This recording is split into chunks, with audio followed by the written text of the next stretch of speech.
예, 함께 말씀을 보도록 하겠습니다. 로마서 1장 17절 말씀 같이 보겠습니다. 예, 종교개혁과 관련돼서는 늘 이렇게 자주 언급되는 그러한 성경 규절이죠. 로마서 1장 17절 말씀을 우리 한 절이니까 같이 읽도록 하겠습니다. 복음에는 하나님의 의가 나타나서 믿음으로 믿음에 이르게 하나니 기록된 바 오직 의는 믿음으로 말미암아 살리라 함과 같으니라. 아멘. 우리 한국의 칼빈주의자의 후손이라고 자처하는 사람들은 참 많고 또 그런 교회들은 많지만 실제적으로 이렇게 종교개혁 주간에 오후 모임 때 한 5번에 이렇게 걸쳐서 세미나로 진행하는 교회는 주변에 그렇게 많지 않은 것 같아요.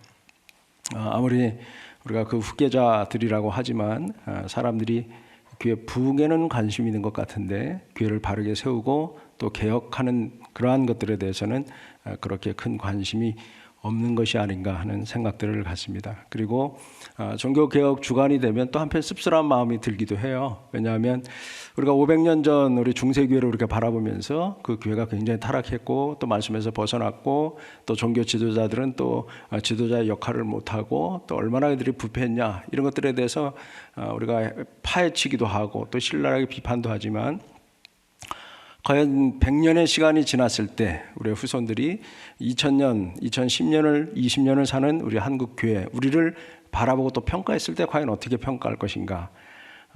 정말 우리가 지금 살고 있는 2020년의 우리 한국 교회 또 우리 한재 체포는 정말 말씀대로 제대로 살고 있는가?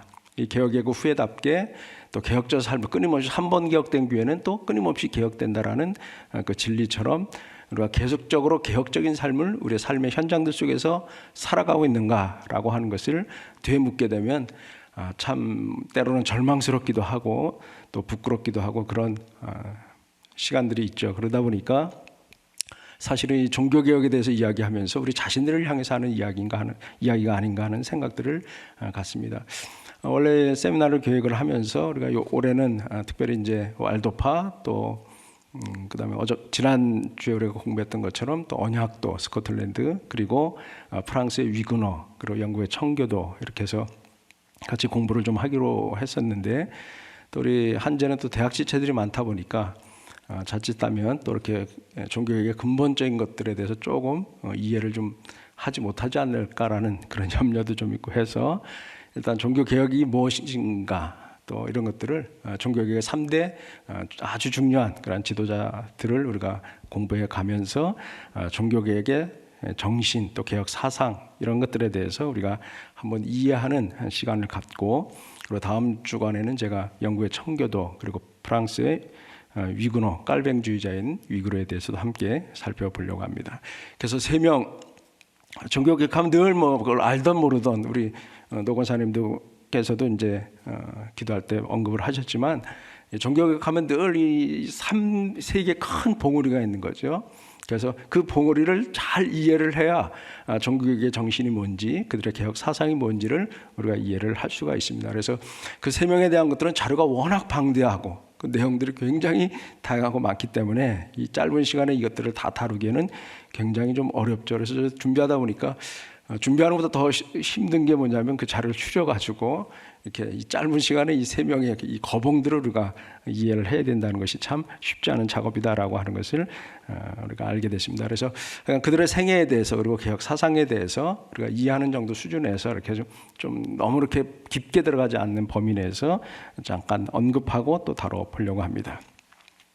자, 우리가 첫 번째 만날 인물이죠. 마르틴 루터입니다. 워낙 유명한 인물이기 때문에 더 이상 부언 설명이 필요 없을 만큼 종교개혁하면은 마르틴 루터죠. 그래서 마르틴 루터가 1517년 10월 3일 날 이제 면죄부의 죄악상을 열관 95개의 항의문을 독일 비덴베르크 대학 정문에 붙인 날이 1517년 10월 31일이었습니다. 그래서 그때를 후대 역사가들이 종교개혁의 시작점으로 보게 되죠. 그래서 개신교는 10월 31일을 종교개혁일로 그리고 10월 마지막 주일을 종교개혁 기념주일로 그것을 지키게 됩니다. 여러분 종교개혁이라고 할 때 이 종교개혁이라고 하는 것은요 다시 형성한다 내지는 새롭게 만들다 되살리다라고 하는 뜻을 가진 라틴어 동사 레포르모에서 나온 이야기입니다. 그래서 영어로 이것을 리포메이션, 이제 폼을 다시 세운다. 그러니까 새로운 걸 만드는 것이 아니라 본질에서 벗어났던 것, 그리고 성경에서 이탈했던 것, 사도들의 전통에서 비껴나간 것들을 다시 죄의 자리로 돌려놓자고 하니까 폼을 다시 리셋하자는 그런 운동이 바로 종교 개혁 운동입니다. 그리고 그것을 이제 처음 시작했던 인물이 바로 마르틴 루터인데, 사실은 마르틴 루터에 의해서 이것이 됐느냐? 그렇진 않아요. 이미 100년, 200년 전에도 그런 운동들이 서서히 일어났습니다. 그 중에 하나가 이제 우리가 왈도파를 우리가 살펴봤잖아요. 그래서 미리 이제 그 전에도 사실은 종교 개혁 전에 종교 개혁자들이 있었습니다. 그래서 유클리프의 성경 번역이라든가 그를 따르는 롤라드라든가 이런 여러 가지 다양한 사람들에서 있었지만, 그러나 본격적으로 이제 종교 개혁이 시작된 것은 마르틴 루터에 의해서 시작이 됐다는 것이죠. 자, 이 마르틴 루터는 1483년 11월 10일 날 독일의 아이슬렌에서 한스 루터 그리고 마그린 루터의 8명의 자녀 가운데서 둘째 아들로 태어났습니다. 루터는 아들을 법률가로 만들고 싶어하는 그 아버지의 기대대로 처음에는 법률 공부를 시작을 했어요. 여러 스탕달의 소설 중에서 적과 흑이라고 하는 책이 있는데요. 여기서 말하는 적이라고 하는 것은 추기경이 쓰는 모자, 옷, 그것을 적이라고 표현했고, 그리고 흑이라고 하는 것은 법관이 입는 복, 그래서 검은 법복 있잖아요. 그것을 흑이라고 표현했어요. 그러니까 그 당시에 가장 출세할 수 있는 길이 뭐냐? 이 두 가지 중에 하나예요.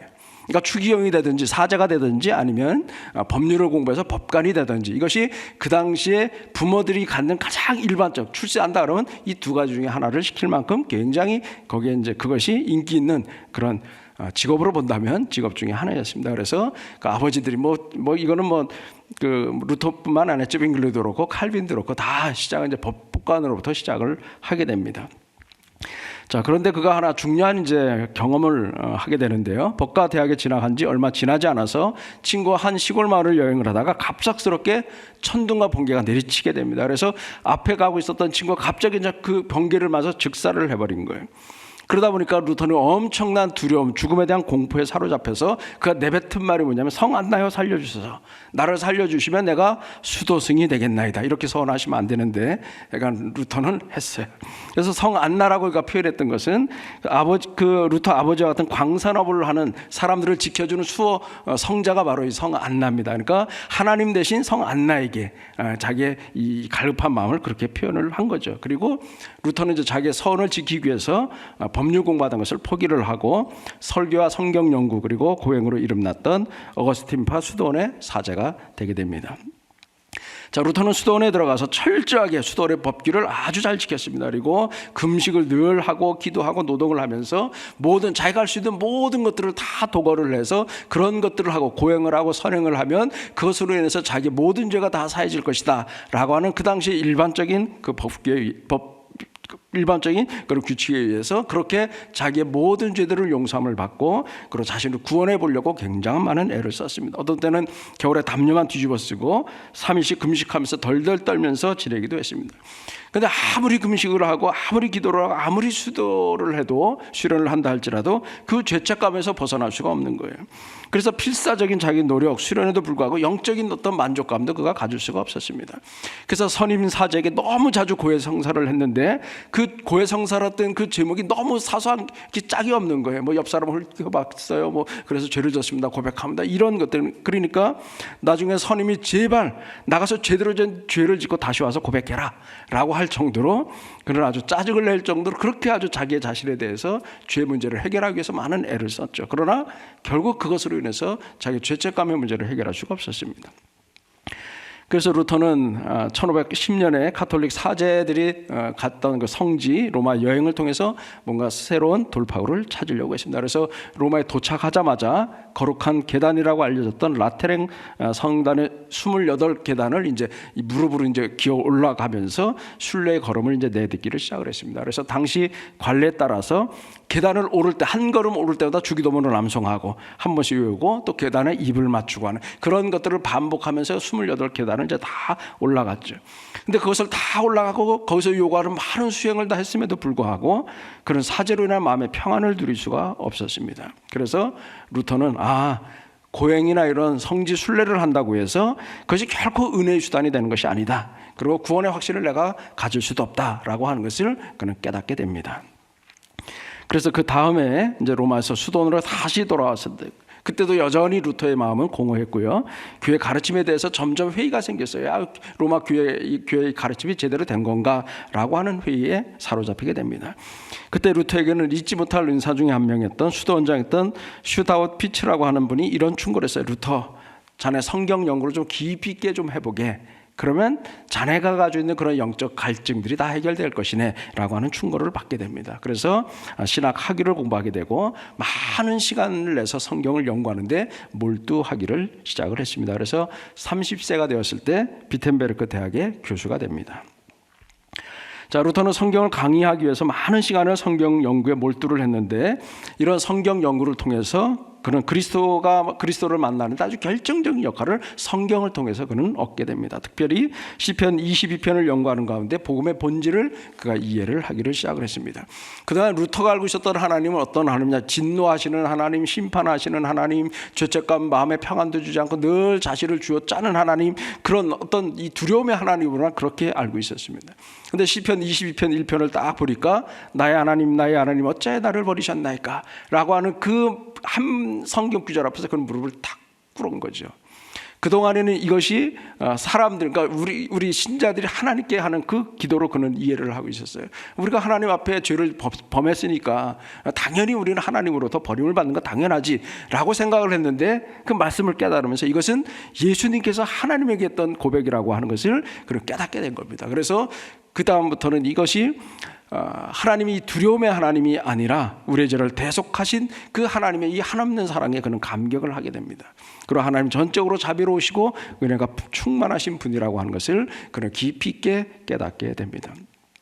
또한 로마서를 읽는 가운데 오늘 우리가 본문에서 읽었던 것처럼 로마서 1장 7절 말씀을 통해서 인간은 그리스도의 보혈의 공로를 믿는 그 믿음으로 우리는 구원을 받는 그런 존재다라고 하는 것을 그는 깨닫게 됩니다. 그러니까 우리 안에 내재하는 내 자신의 의가 나를 구원하는 것이 아니라 우리 밖에 있는, 그러니까 십자가에서 완성하신 예수 그리스도의 그 의를 통해서 내가 구원을 받고, 이 의는 오직 믿음으로만 완성될 수 있다라고 하는 것을 그런 확신하게 됩니다. 이것이 루터의 유명한 오직 믿음 그리고 오직 은혜의 사상입니다. 이 루터가 이제 1517년 10월 31일 만성절에 라틴어로 쓴 95개조 항의를 비덴베르크 대학 정문에 쫙 게시를 했습니다. 그리고 이 문제에 관해서 토론하기를 원하는 사람들은 누군지 다 나와서 토론하자, 그렇게 제안을 했습니다. 그 당시에는 학자들 간에 어떤 논쟁이 있거나 논란거리가 되는 주제가 있으면 그리고 그것에 대해서 토론하거나 대화하기를 원하면 그런 방들을 붙여서 이렇게 게시를 하는 거예요. 그래서 그것을 보고 토론하기 원하는 사람들이 와서 자유롭게 토론하는 것이 그 당시에 일반적인 그러한 방법이었는데, 그는 그러한 방법을 통해서 사실은 95개 항의 그 항의문을 거기다 이제 붙인 거예요. 그리고 이 문제, 이 95개 항목에 대해서 나하고 한번 토론해보자. 토론할 사람이 있으면 나와라. 그렇게 이제 이야기를 한 거죠. 그래서 그런 어떤 선동이라든가 뭐 로마 캐톨릭을 그냥 완전히 뒤엎어야 된다, 그런 생각을 가지고 했던 것이 아니라 이런 토론을 통해서 그릇된 이 관행들을 우리가 고쳤으면 좋겠다라고 이 문제에 관심 있는 사람들이 함께 하기를 원했던 겁니다. 이것이 이제 결국에는 종교개혁의 큰 시발점이 된 거죠. 여러분, 우리가 역사를 이렇게 쭉 공부하다 보면 우연히 일어난 사건, 물론 우연은 아니에요. 그러나 우연히 일어난 것 같은 어떤 한 사건이 나중에는 걷잡을 수 없이 커져가지고 큰 사건이 되고 그것이 역사가 되는 경우들이 역사를 보면 종종 나오게 됩니다. 루터에게서는 어쩌면 이것이 그에게서 이 종교개혁의 큰 물줄기를 트게 되는 어떤 그러한 시발점의 역할을 하게 됩니다. 어쩌면 루터 자신도 아마 이런 정도로까지 이렇게 나갈 줄은 미처 예상을 못했지 않을까, 그렇게 생각이 됩니다. 자, 루터의 개혁 사상은 불과 몇 주가 되지 않아 독일 전역에 다 퍼졌어요. 그 당시에는 이제 인쇄업자들이, 인문주의자들이 인쇄업자입니다. 그래서 루터의 글이 나오자마자 그것을 인쇄해서 배포를 했습니다. 그래서 그 당시 많은 사람들이 특히 독일과 유럽 인문주의자들이라든가 지성인들 사이에서 이것이 굉장히 급속하게 퍼져나가기를 시작을 했습니다. 그래서 1521년 1월 20일 날 루터는 로마 교황 레오 10세로부터 이단으로 정죄를 받고 그로부터 영원히 출교 처분을 받는다. 여러분, 출교라고 하는 것은 전원 목사님도 말씀하셨지만 그건 이제 완전히 그냥 그건 죽는 목숨이에요. 그러니까 누가 그 사람을 죽여도 그건 뭐 죄가 되지 않아요. 그리고 태어나면서 죽을 때까지 7 게 이제 그 가톨릭에서는 7성례라고 하는 걸 하잖아요. 그래서 태어날 때 죽을 때까지 이 성례가 있어야 그게 합법적. 그러니까 결혼 성례를 안 한다 그건 결혼된 게 아니에요. 종부 성사가 안 됐다 그러면 그 사람 죽어도 죽은 게 아니에요. 그러니까 가톨릭이라고 하는 이 큰 범주 안에서 사람들이 다 생활을 했기 때문에 거기 그 바깥으로 나갔다. 그거는 자기 혼자 더 이상 살 수 없는 그런 존재라는 것을 의미를 하게 되는 것이죠. 이제 루터가 출교가 된 겁니다. 그래서 이제 독일 정부와 교회는 브롬스에서 의회를 소집을 합니다. 루터를 소환합니다. 독일 정부는 루터에게 오면 신분 보호를 약속을 했는데 루터의 친구 또 그를 지지하는 몇 명의 제후들이 거기에 가지 말라고 충고합니다. 너 가면 틀림없이 죽는다. 가지 마라 그랬어요. 그랬더니 루터가 이런 얘기를 해요. 내가 비굴하게 살기 위해서 숨는 것보다는 내가 죽더라도 내 이 견해를 내가 밝히기를 원한다. 그러면서 이런 얘기를 합니다. 만약 브롬스 지방의 귀화장만큼이나 마귀들이 자리 잡고 있다 할지라도 나는 그곳에 가겠다라고 하면서 이제 브롬스로 가게 됩니다. 그래서 그때 이제 의회는 루터에게 그동안 너가 주장했던 그 모든 것들을 다 철회해라. 그러면 출교를 취소해 주겠다 했어요. 거기에 대해서 루터가 이렇게 대답을 했습니다. 제가 잠깐 읽어드릴게요. 전하 각하들께서 간단한 답변을 요구하시니 저도 그런 식으로 평이하게 있는 그대로 답변을 하겠습니다. 저는 교황이나 공의회만을 신뢰하지 않습니다. 그들이 종종 오류를 저지르고 자기 모순을 일으킨다는 사실이 잘 알려져 있기 때문입니다. 그래서 성경의 증거나 분명한 이성을 통해 납득할 수 없으면 저는 어떤 말도 취소할 수 없으며 그렇게 하지도 않을 것입니다. 양심에 어긋나는 행동은 안전하지도 옳지도 않기 때문입니다. 저는 제가 인용한 성경에 속박되어 있고 제 양심은 하나님의 말씀에 사로잡힌 포로입니다. 어쩔 수가 없습니다. 여기 제가 서 있습니다. 하나님 저를 도와주소서. 아멘. 하고 그 자리에 이제 무릎을 딱 꿇게 되는 거죠. 자기의 양심이 어디에 사로잡혀 있느냐? 하나님의 말씀에 사로잡혀 있다. 이것이 이런 종교개혁자는 누구를 막론하고요. 다 이 하나님의 말씀에 대한 이제 뭐 즈빙글리 또 칼빈 다 마찬가지지만 하나님의 말씀에 대한 굉장한 이 프라우드도 있고 하나님의 말씀만이 자신의 삶을 지배한다라고 하는 자신은 어떤 것보다도 하나님의 말씀에 의해서 지배를 받고 있다. 하나님의 말씀을 누구보다도 사랑하고 그 말씀을 읽고 연구하고 그 말씀대로 살려고 부단히 애를 썼던 사람들이 바로 이 종교개혁자이라고 할 수가 있습니다.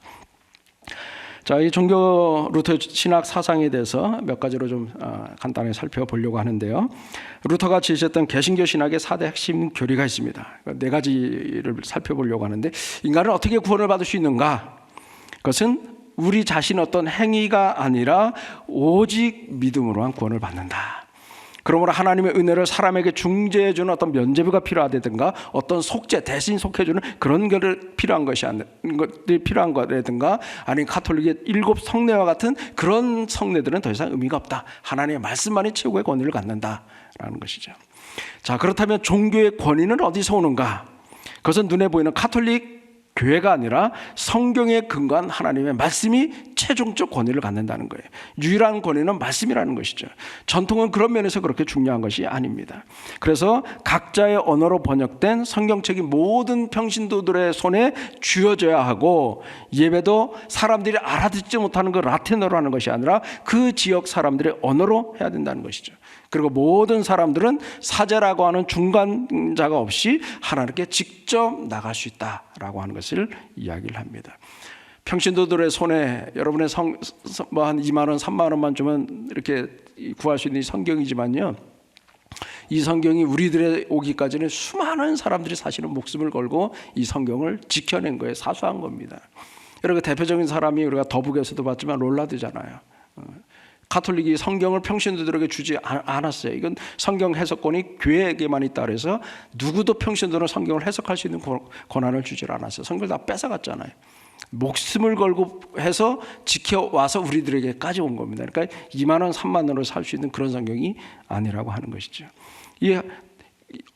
그렇기 때문에 유일한 권위는 하나님의 말씀에 있다는 것이죠. 자, 그렇다면 교회는 무엇인가? 루터가 비록 가톨릭교회 부패한 리더십에 항거를 했지만 루터는 크리스찬의 삶은 신자들의 공동체 안에서 이루어진다. 그게 교회라고 했어요. 그래서 이 공동체를 늘 뭐라고 표현했냐면 어머니 교회라고 표현했습니다. 어머니 교회. 루터가 반대했던 것은 교회론, 그리고 리더십의 타락이었지 교회 자체는 아니었다라고 하는 것입니다. 그래서 루터교는 주교들이 주도하는 교회 정치 제도를 그대로 유지를 했고 성례 참여해서 하나님의 은혜를 받는 것도 그들은 인정을 하게 됩니다. 그렇기 때문에 이 교회는 신자들의 공동체로서 하나님의 말씀과 교부들의 전통이 보존되는 것이고, 또 로마 가톨릭 교회가 주장하는 수직적 성직자 평신도 그런 것이 계급 조직이 아니라 그리스도를 믿는 모든 신자들 모두의 그런 공동체다. 이것은 참으로 귀하고 참으로 아름다운 것이다. 그것이 바로 교회다라고 그렇게 이야기를 했습니다. 자, 그렇다면 크리스찬 삶의 핵심 뭐냐? 그래서 하나님 각자에게 주신 특별한 부르심을 통해서 하나님께서 각자에게 주신 그런 방편으로 하나님께 영광을 돌리는 것이다. 이것이 우리의 삶의 핵심이라고 하는 거예요. 그러니까 성직자만 하나님이 주신 것은 성직이 아니고 모든 사람들에게 보편적으로 있는 모든 직업은 다 성직이라고 하는 것이죠. 그래서 루터는 만인 제사장제에 따라서 모든 성도는 성직자든 평신도든 상관없이 주님의 일을 할 때는 평등한 그런 존재들이다. 그래서 루터가 이런 얘기를 했어요. 엎드려 마룻바닥을 닦는 하녀도 화려한 보좌에 앉아있는 교황과 똑같이 하나님의 뜻 안에 있는 사람이다 라고 그렇게 이야기를 했습니다. 그러니까 모든 사람들은 다 평등하다. 단지 역할과 직분에 의해서 자신이 하는 역할은 교회에서 다 다룰 수 있지만 그런 하나님 앞에서 하는 모든 역할들은 다 하나님 앞에 하는 성직이다. 그것은 다 하나님 앞에서 하는 것이다 라고 하는 것이죠. 자, 이쯤에서 우리 루터의 5대 교리 한번 잠깐 살펴볼까요? 라틴어 솔라 앞에 다 들어가 있죠. 솔라는 오직이라고 하는 뜻이죠. 그래서 오직 성경, 솔라 스크립트라. 그래서 성경만이 생활과 의원의 모든 문제에 있어서 유익하고 최종되는 권위이다. 교회는 성경을 궁극적인 권위로 그렇게 여기는 것이죠. 오직 은혜, 솔라 그라티아, 또 솔라 피데. 그러니까 오직 은혜, 오직 믿음. 그래서 오직 구원은 믿음으로 말미암아 은혜로만 임하는 것이다라고.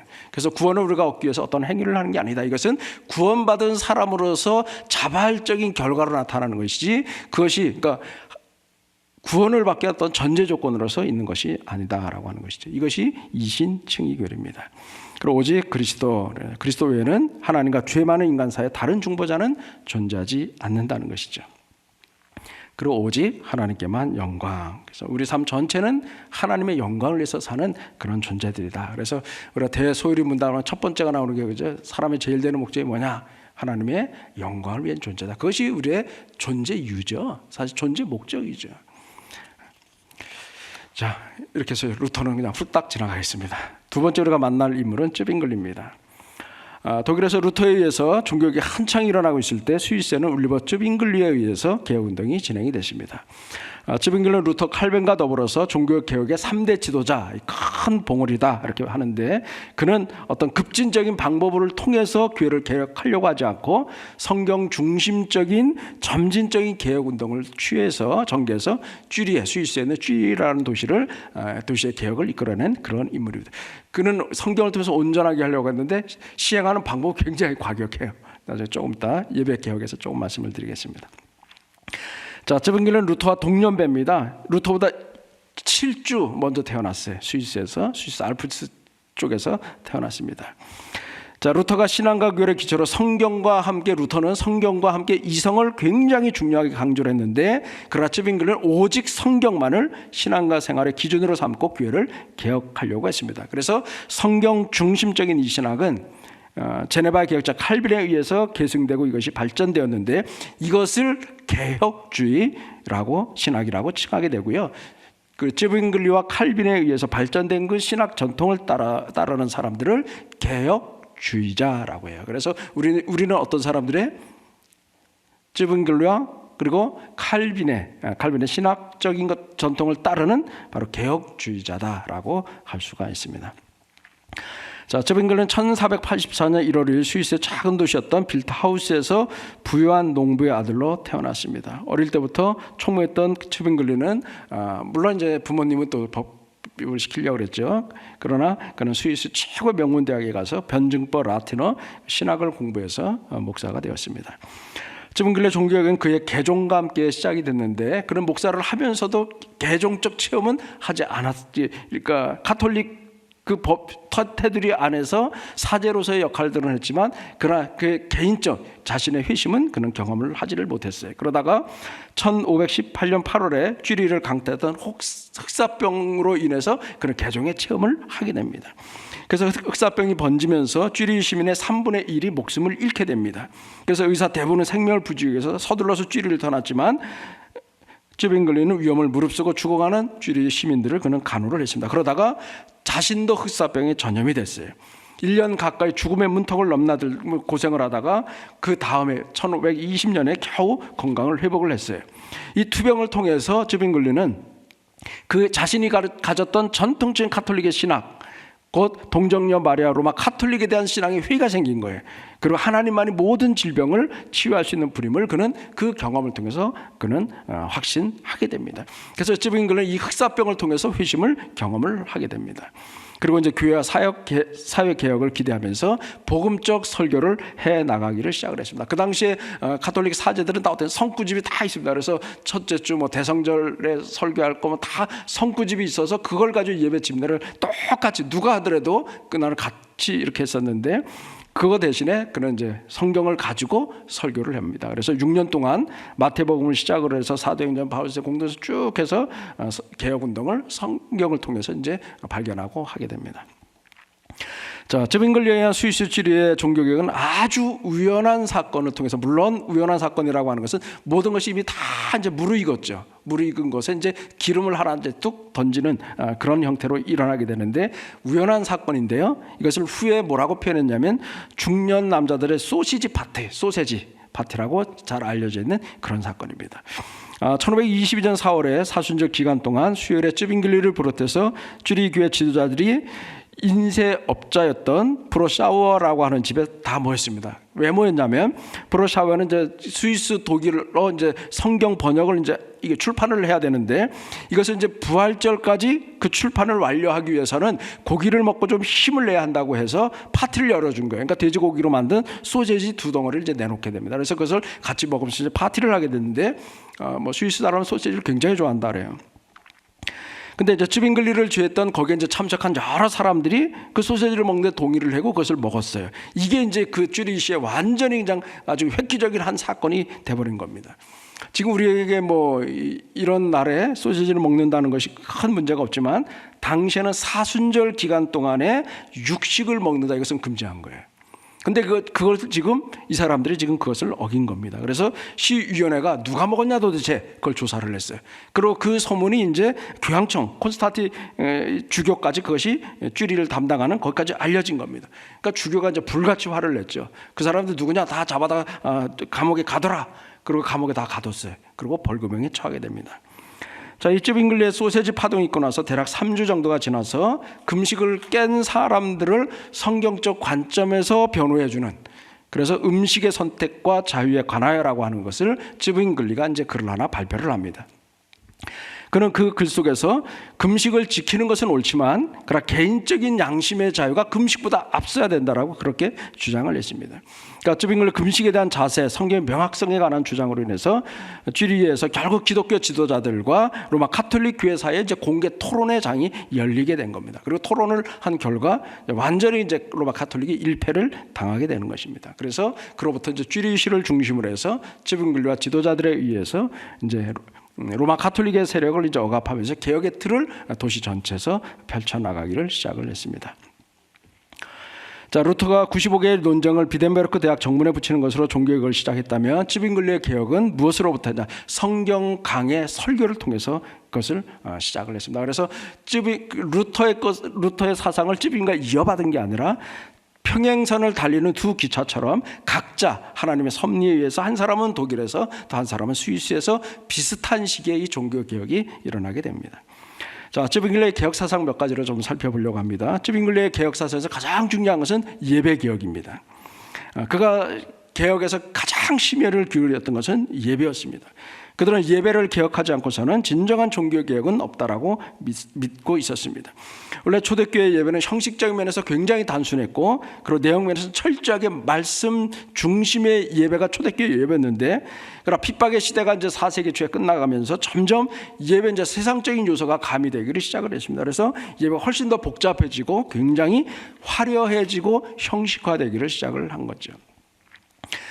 루터는 중세 카톨릭의 화채설이나 사제를 통한 고해 성사 같은 비성경적인 요소들은 비판하고 성경에 근거한 예배 회복을 주장을 했지만, 루터는 성경이 명백하게 금지하지 않는다면 교회가 그것을 금할 필요는 없다라고 그렇게 주장을 했어요. 그러니까 성경에 명시되어 있지 않더라도 교회에 유익이 된다면 그것은 예배에 그것을 가미를 시키고 그것을 개발해서 사용할 수 있다, 그런 입장을 취한 겁니다. 그래서 루터파 교회는 예배나 교회 정체에서 로마 카톨릭 경우들을 많이 이렇게 흡수해. 그러니까 성에서 명백히 그것을 금하지 않는다면 교회가 굳이 그것을 금할 필요가 있느냐? 좋은 요소, 유익한 거라면 얼마든지 받아들일 수 있다. 그래서 캐톨릭적인 것들도 좋은 것들은 받아들인다. 이런 이제 입장을 취했던 데 비해서 찌빙글은 철저하게 카톨릭의 잔재를 청산을 냈습니다. 과격하지 않게 한다 그랬는데 굉장히 과격했어요. 그래서 성경이 명하지 않은 것은 모두 거부했습니다. 이것을 규제 원리라고 해요. 그러니까 어떤 관행이 성경에 명시적으로 언급되어 있지 않으면 교회에서 그것을 실행해서는 안 된다 그런 거예요. 자, 그래서 찌빙글과 주도했던 쥐리의 개혁은 굉장히 과격하게 진행이 됐습니다. 로마 카톨릭의 전통적 상징들을 가차없이 다 떼어내고 불태우고 것을 다 버리게 됩니다. 뭐 촛대라든가 상자, 상, 음악, 그림, 뭐 예배, 십자가, 이런 모든 벽의 장식을 다 떼어냈습니다. 심지어는 대성당에 있던 그 비싼 대형 오르간도 그냥 위층에서 집어던졌어요. 그냥 다 해체를 시켜버리고 더 이상 그것을 반주하지 못하도록 그렇게 만들었습니다. 자, 로마 카톨릭의 미사는 눈에 보이는 신비로움을 굉장히 중시했죠. 그래서 설교의 메시지보다는 모양과 형식이 굉장히 중요했고요. 그래서 사제의 목소리가 마치 천상의 목소리처럼 들리도록 라틴어가 그러더라고요. 그래서 라틴어도 그래서 미사를 집례하고 정교한 음악 장치를 쫙 설치를 하고 또 성찬식을 할 때는 떡과 포도주 4대 집례로 인해서 실제 예수님의 살과 피로 변하는 것 같은 그렇게 그런 어떤 음향 장치를 하고 배경음악을 쫙 깔고 해서 갑자기 또 빛을 비치기도 해서 뭐 이런 효과음들을 굉장히 많이 이렇게 하게 된 거죠. 자, 이에 반대하는 찌빙글리 또 칼빈과 같은 종교개혁자들은 카톨릭의 잔재를 예배당에서 깨끗이 제거를 하고 초대교회 신령과 진정으로 드리는 예배를 회복하기 위해서 본격적인 예배 개혁을 단행을 하게 됩니다. 그래서 이 성만찬 테이블 중심, 옛날 이렇게 교회 가면 이렇게 앞에 이렇게 성찬상들이 다 있었잖아요. 그게 이제 주가 됐던 이 중세 카톨릭에서 이제는 그것이 아니라 예배 중심이 뭐냐? 그래서 말씀 중심의 예배로 그것을 바꾸게 됩니다. 그래서 설교자들은 성도들이 알지 못한 라틴어로 하지 않고 쉬운 자기가 알아들을 수 있는 모국어. 제가 지금 모국어로 하는 거예요, 지금. 그렇죠? 이제 라틴어로 하는 거 아니죠? 모국어로 성경 본문을 가지고 설교를 했습니다. 그리고 동시에 말씀에 집중하지 못하는 모든 성상 장식을 다 제거를 시켰어요. 그러니까 오직 말씀에 딱 집중하도록. 그리고 설교자의 목소리가 최대한 잘 전달되도록 성도들 가운데서 이렇게 강단을 이렇게 높이 한 거는 이게 뭐 저기한 게 아니고요. 말씀을 잘 들을 수 있도록 여기 집중할 수 있도록. 그래서 강단을 보통 개혁교회나 뭐 깔병이 있었던 그 교회를 가봐도요. 이렇게 쭉 올라가서 이렇게 위에서 이렇게 한 2층 정도, 1층 한 중간쯤에서 이렇게 말씀을 전할 수 있도록 그렇게 했습니다. 그리고 화려한 윈도우나 스테인레스 창 이런 것들 벽돌로 다 막고, 그래서 사람들이 신비주의로 혹시 빠질 수 있는 가능성들을 다 막아버렸습니다. 그래서 종교개혁자들에게서 예배당 건물이라는 건 뭐냐? 그냥 단정하게 모여서 설교를 들을 수 있는 빈 공간인 것은 어디든지 가능하다. 그래서 눈에 보이는 것들을 통해서 어떤 신성한 것들을 찾는 대신, 그것이 이제 가톨릭이라든가 이방 종교의 특징이라고 한다면 이것은 다 제거해야 될 것. 그래서 오직 예배는 하나님에게 집중하고 하나님의 말씀에 집중하는 말씀 중심의 예배가 되도록 그렇게 했다라고 하는 것입니다. 자, 찌빙글리의 정교일치 사상과 청교도 정신인데요. 찌빙글리는 교회와 국가는 하나가 된다라고 그렇게 믿고 있었습니다. 그래서 그의 평생의 과제는 뭐냐면 어떻게 하면 하나님이 보시기에 정의로운 교회와 사회를 구축해낼 수 있는가, 이것을 자신의 평생의 과제로 여겼습니다. 그래서 1522년에 쥐리시 의회가 성경과 일치하지 않는 종교적 관습을 금지하는 법안을 다 통과하게 했고요. 그래서 쥐리에 있는 모든 시민들을 의무적으로 교회에 출석하게 하고 또 많은 종교적 행위들을 의무적으로 해야 되는 것들을 그 법안을 다 통과시켰습니다. 그러니까 교회만이 아니라 교회와 사회, 그러니까 국가가 일치가 돼가지고 같이 가야 되는 것을 그런 것들을 원했습니다. 그래서 쥐리에서 태어난 모든 아이들은 의무적으로 세례를 받았고 자동으로 교회의 신자가 되도록 했습니다. 자, 성경 말씀에 조금이라도 어긋나는 것과 카톨릭의 잔재를 하나도 남기지 않고 다 개혁하려고 하는 정신, 그래서 교회뿐만 아니라 국가 시스템까지도 같이 거룩하게 하는 정신, 이런 정신을 훗날 사람들은 뭐라 하는 퓨리탄이라고 불렀어요. 이 말은 순결하게 한다라고 하는 영어 단어에서 나왔는데요. 타협하지 않는 순결의 개혁, 그것이 그들이 주장했던 겁니다. 이 퓨리탄들이 이제 영국 청교도들이 되는 것이죠. 그래서 청교도라는 이름은 종교개혁이 완성되지 않았다고 느낀 사람들이 영국 교회를 정화하고 사회까지 정화하려고 기울인 그런 노력에서 나왔습니다. 이들이 이제 훗날 신대륙으로 건너가서 영국의 미국에 이제 교회를 또 세우게 되는 것이죠. 그래서 이 신대로 건너갔던 영국의 청교도는 쯔빙글리 롤 모델로 만들었습니다. 그래서 그 롤 모델에 의해서 미국을 그렇게 건설하려고 했어요. 그것이 미국을 처음 건국했던 건국의 아버지들의 바로 생각이었고 그들의 신앙이었습니다. 초반엔 그렇게 시작을 했어요. 자, 이 쯔빙글리는 이제 1522년에 소세지 저녁 식사에서부터 시작을 해서 1531년 10월 11일 날 이제 제2차 카펠 전투라고 있는데 군목으로 참여를 합니다. 그래서 그 전쟁에서 그런 전사를 했습니다. 그 개혁은 사실은 10년이 채 되지 않아요. 그 기간 짧은 기간 이랬지만 쯔빙글리는 대부분의 사람들이 평생에도 하지 못하는 엄청난 그 일들을 그가 해내게 됩니다. 그래서 그는 헬라어 신약 성경을 연구하다 복음을 발견했고 그 복음을 다른 사람들에게 전하는 일에 자신의 전 생애를 바치게 됩니다. 그래서 그것을 이제 자기들이 살고 있었던 쥐리를 중심으로 해서 그 개혁 운동을 전개를 하게 됩니다. 자, 이제 마지막 세 번째, 두 개 봉은 넘었으니까 이제 마지막 세 번째 봉을 향해서 나가겠습니다. 뭐 깔뱅에 대해서는 뭐 너무 잘 알죠. 이 루터와 쯔빙글리를 1세대 개혁자라고 한다면 칼뱅은 루터나 쯔빙글리보다는 25살이 어려요. 그러니까 이제 제2세대 사실은 종교개혁자라고 할 수가 있습니다. 그래서 루터가 비텐베르크 대학에서 시페르의 로마서 갈라디아서를 강의하고 있었을 때 깔뱅은 겨우 배우고 읽기 쓰기를 배울 정도 어린아이였었고요. 루터가 95개 항의문을 게시해서 종교개혁을 일으켰을 때 깔뱅은 겨우 8살 정도 되는 소년에 불과했습니다. 깔뱅은 알려진 바에 의하면 수줍음을 굉장히 잘 타는 내성적인 성격이었고 저처럼 루터는 거기에 비해서 굉장히 이제 다혈질적이고 사교적이고 외향적인 그런 성격이어서 각계각층의 사람들과 친하게 지내는 아주 호탕한 사람이었다고 알려져 있습니다. 이 깔뱅은 개신교 신학을 아주 총체적이고 체계적으로 구성할 만큼 굉장히 꼼꼼하고 치밀한 전략가였습니다. 그래서 하나님은 각 사람의 기질대로 사용하셔요. 그러니까 기질을 바꾸기 위해서 노력할 필요 없고요. 기질대로 하나님이 사용하셔요. 그래서 깔빈은 촘촘하고 내성적 이러다 보니까 그 신학 이 기독교 강요라고 하는 이 방대한 신학 저술을 아주 꼼꼼하고 촘촘하게 그것을 잘 했고 루터는 또 이 망치를 들고 그런 또 성격도 있는지 또 이런 것들을 통해서 개혁의 큰 횃불을 들고 앞으로 쭉 나가는 그런 개척자의 삶을 살았던 것 같습니다. 그러나 두 개혁자는 모두 하나님을 너무도 사랑했고 또 성경의 가르침대로 살려고 했던 점에서는 이 두 사람의 공통점이 있습니다.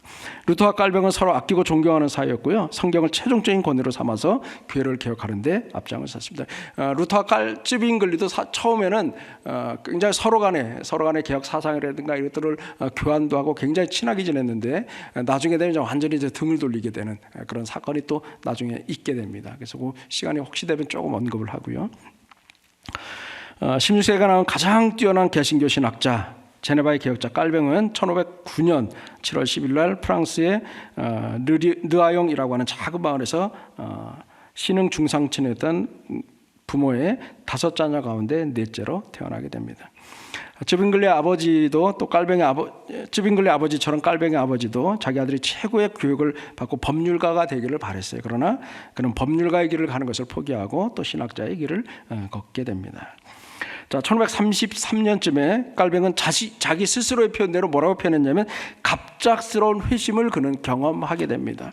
그는 그때의 경험을 뭐라고 표현했냐면 하나님께서 나의 마음을 사로잡아서 순종으로 인도하셨다. 그러니까 그 시점이 언제인지는 명확하게 모르지만 그런 하나님께서 나의 마음을 사로잡아서 순종으로 나를 인도하셨다. 그러니까 회심의 경험이라든가 뭐 이런 것들은 다 각자 다를 수 있죠. 뭐 루터처럼 뭐 친구가 갑자기 죽어서 거기에서 어떤 특별한 경험을 하는 경우도 있고 아니면 쯔빙글리처럼 또 흑사병의 고통을 겪어 나가면서 거기서 또 한 번의 신앙적 어떤 회심을 경험하는 경우도 있겠고 아니면 이제 칼빈처럼 어느 날 갑자기 어떤 특별한 사건이 없는데도 불구하고 이렇게 하나님께서 그 마음에 이 회심의 마음을 주시는 그런 경우도 다양하게 그렇게 있다는 것이죠.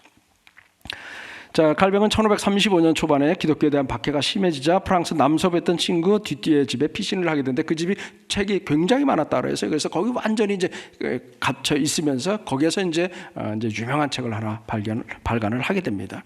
그래서 프랑스 당국에 의해서 고난받는 신앙의 형제들을 위한 교리문답서, 그리고 그리스도인의 실상, 즉 박해받고 있는 우리의 실상을 왕에게 밝히는 변증서였던 기독교 강요를 집필하기를 시작을 했는데 1536년 3월 그의 나이 27살의 나이로 초판을 발간하게 됩니다.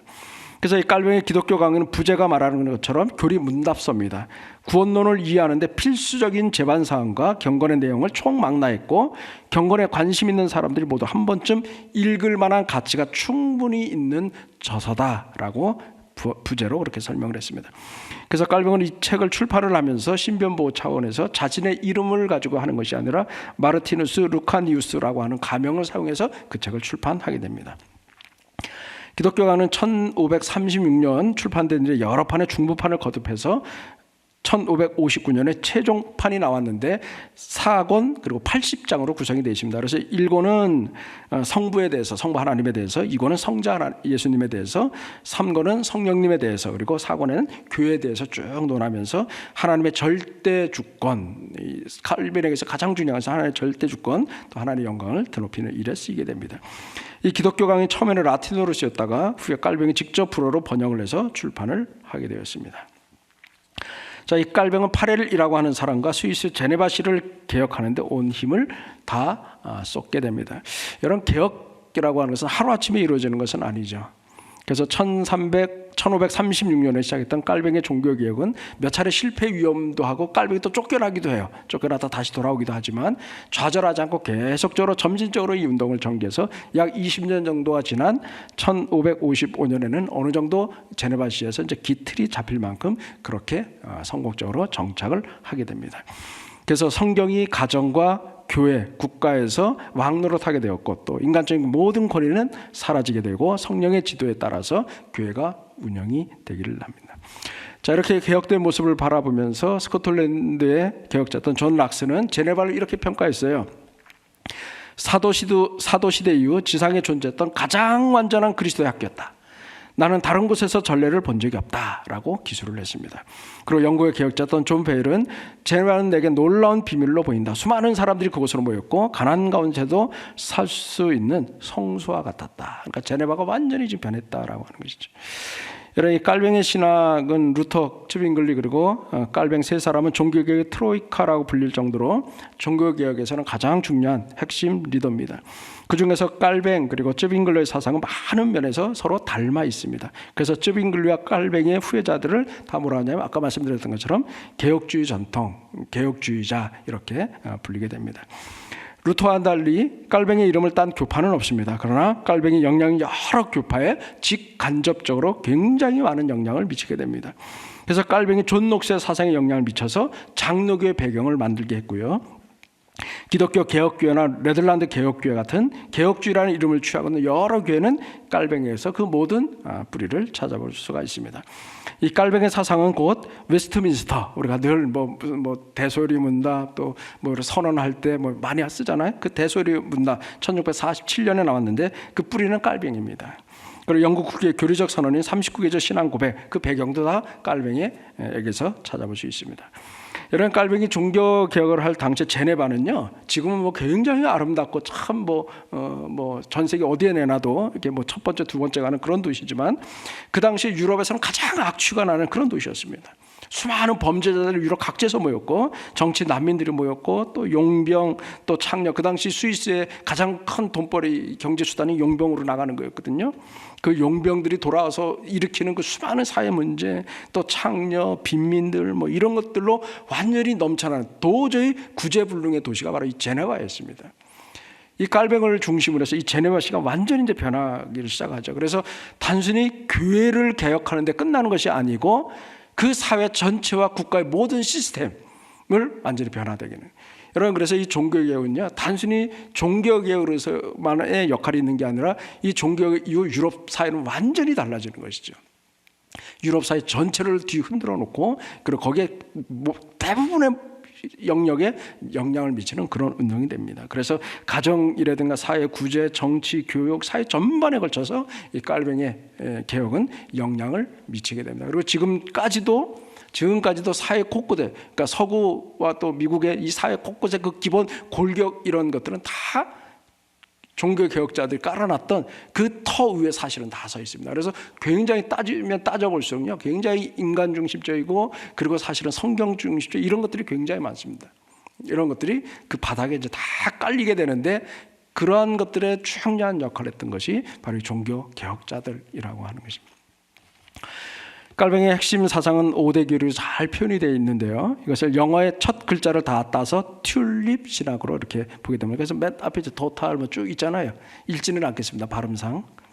네. 전적 부패, 그리고 무조건적 선택, 제한적 속죄, 불강력적 은혜, 성도의 견인. 이건 아마 마지막 주에 우리 개혁주의 하면서 아마 그 전사님들이 더 설명을 할 것 같아요. 그래서 제가 그냥 소개만 하고 넘어가겠습니다. 제가 강의를 마치면서 종교개혁자들에게 사실 아쉬운 점도 조금 있어요. 한 2가지 정도만 간단히 언급을 하겠습니다. 첫 번째는요, 종교개혁자들이 분열입니다.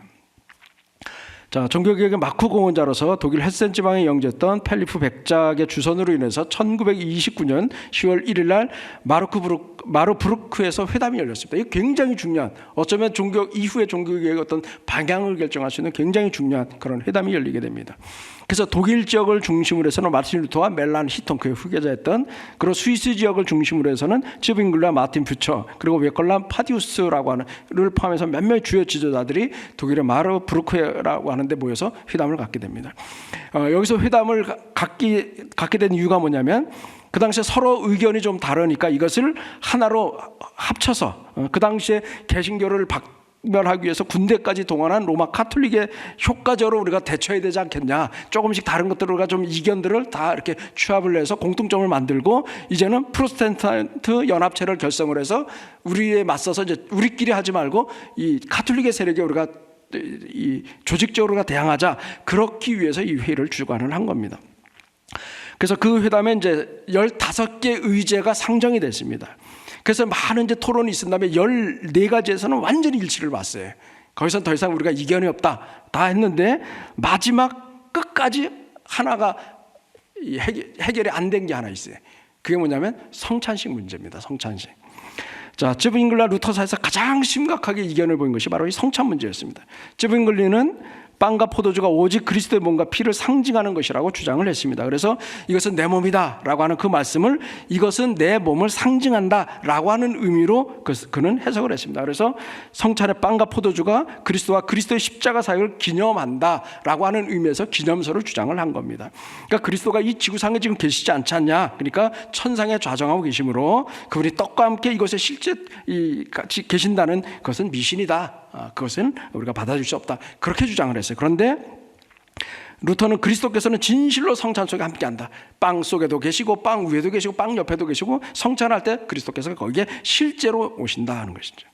이러한 그리스도의 실제는 그가 영광의 자리가 들어간 후에 공간에 구애받지 않는다, 그러니까 올라가신다 그래서 아니지 않냐, 하나님은 영으로 계시기 때문에 언제든지 우리와 함께 하시는 무소부재의 하나님이시다 뿐만 아니라 성찬 예식을 세우시면서 보여준 약속의 말씀에 근거를 해서 이것은 확실히 보장받은 사실이다 라고 하면서 그는 공제설 내지는 실제설을 주장을 하는데, 이거 화채설하고 좀 달라요. 화채설은 성탄을 떼는 순간 그리스도의 몸과 피로 변하는 거잖아요. 그리고 그것은 사제가 뜰 때만 그것이 가능해요. 그래서 사제의 이 권위를 굉장히 높여준 게 바로 이 성찬인 겁니다. 그러니까 사제 외에는 누구도 성찬을 집례할 수 없는, 평신도들은 떡도 이렇게 나눌 수 없는 그런 것이 이제 화채설이라고 한다면, 공제설은 그거와는 조금 다른. 그래서 이 2가지가 이제 충돌을 하게 되는 겁니다.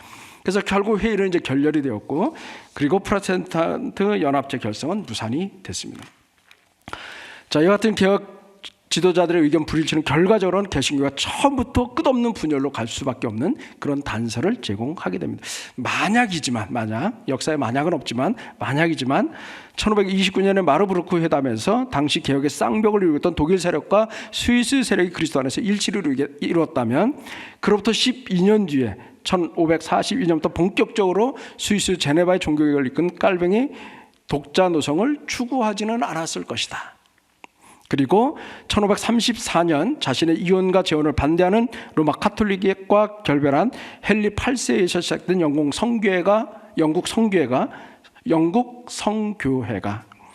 개혁과는 전혀 다른 형태로 발전하지도 않았을 것이라고 학자들은 이 부분을 굉장히 아쉬워하게 됩니다. 자, 이처럼 종교개혁 초기부터 분열하기 시작한 개신교는 오늘날 전 세계적으로 얼마나 많은 교파와 교단이 있는지조차 얼마가 있는지 우리는 알 수조차도 없죠. 교황 제도를 하나님의 말씀 위에 두었다 해서 로마 카톨릭과 결별한 개신교가 이렇게 처음부터 분열한 이유는 뭐냐? 결국은 내 것이 가장 옳다. 내 생각, 내 판단이 절대시되고 내 판단만 옳다. 내 사상만 옳다라고 하는, 그래서 다른 사람들의 주장을 용납하지 않는 그러한 것이 결국 그 위에 돌이킬 수 없는 오늘날 같은 이런 모습을 만들지 않았을까 하는 아쉬운 점이 있습니다. 두 번째는 또 갖는 아쉬움은요, 종교개혁자들이 교회를 새롭게 하고 자신들이 사는 유럽을 개혁시키고 변화시킨 데는 관심이 참 많았지만 성경의 가장 정작 중요한 주제인 선교에 대해서는 그들은 전혀 관심을 갖지 않았어요. 그러니까 이 마태복음 28장 19절 20절에 있는 예수님의 지상명령, 이것을 종교개혁자는 어떻게 이해를 했냐면 이것은 예수님의 제자들에게만 주셨던, 한시적으로 주신 편협한 해석을 하게 됩니다. 이것은 모든 크리스찬, 하나님 믿는 모든 사람들이 들어야 될 말씀으로 그것을 받아들이지 않았어요. 그래서 선교는 그 이후 250년 정도가 더 지난 다음에 윌리엄 캐리에 의해서 본격적으로 선교가 시작될 때까지 적어도 종교 개혁자들에 있어서는 이 선교는 이루어지지 않았다는, 물론 이제 현실적인 교회 개혁이라든가 부흥이라든가 이런 것들이 현실 문제이기는 했지만 그런 면에서는 조금 이제 아쉬운 그런 면도 있는 거죠. 그래서 오늘 세 가지 큰 봉우리에 대해서 이제 등산 이제 내려왔습니다. 네. 스카이워커 다 타고 이제 다 내려와서 편안한 마음으로. 그래서 이 3대 종교 개혁자들의 이 사상은요, 그 위에 종교 개혁을 하는 모든 이 개혁자들의 굉장히 깊은 영향을 미치게 되고요. 그리고 이 사상들은 결국 우리들에게까지 영향을 미치게 되고, 또 큰 교단은 큰 교단대로, 아니 뭐 유구네라든가 뭐 또 이런 제세르파라든가 이런 종교 개혁자들은 지금도 후손들이 많은 핍박과 고난을 받고 그렇지만 지금도 유구노 공동체가 따로 있고, 지금도 그 후손들이 그 자기 선조들의 그 신앙을 지금도 여전히 지켜가면서 신앙을 그 수많은 핍박 가운데 500년 이상을 버티면서, 뭐 왈도파도 마찬가지지만요, 뭐 이렇게 계속해서 제세르파도 마찬가지 이렇게 지키고 있습니다. 그리고 큰 교단은 또 큰 교단의 장로교라든가 또 개혁파라든가 이런 것들로 인해서 종교 개혁의 그 사상은 오늘 우리들에게까지도 그대로 이어지고 있어요. 그리고 우리는 이제 그것을 또 다른 우리의 다음 세대 이것들을 잘 또 전달할 그런 책임이 있는 거죠. 그런 면에서 우리 한 사람 한 사람이 사실은 종교 개혁적 그런 의지 그리고 그런 마인드를 가지고 내가 바로 내가 개혁자다, 내가 바로 개혁을 일으킬 사람이다라고 하는 그런 생각도 그런 의식을 가지고 우리가 있는 그곳에서 바로 그 자부심을 갖고 나는 개혁자다, 비록 깔백은 아니지만 그런 삶을 우리의 삶의 현장에서 그것이 바로 내 소명의 자리다라고 생각을 해서 살아갈 수 있는 저와 여러분 되시면 좋겠습니다. 함께 기도하고 모입니다. 아버지 하나님, 우리가 깔뱅 또 쯔빙글리 또 루터에 대해서 우리가 함께 살펴봤습니다. 이것이 단지 그들의 사상을 배우는 것이 아니라 그들의 삶을 배우고, 그리고 그들의 그 성경 중립적인 것들이 오늘 우리들의 내 믿음과 내 신앙을 지켜나갈 수 있는 견고한 기틀이 될 수 있도록 인도해 주옵소서. 오늘 하루도 주님 안에서 늘 승리하게 하시고, 또 이 한 주간 우리들에게 주어진 그 일들 속에서, 그 장소 속에서, 그 위치 속에서 그것을 소명의 자리로 알아 개혁의 삶을 살아갈 수 있는 저희들이 다 될 수 있도록 인도해 주옵소서. 예수님의 이름으로 기도합니다. 아멘.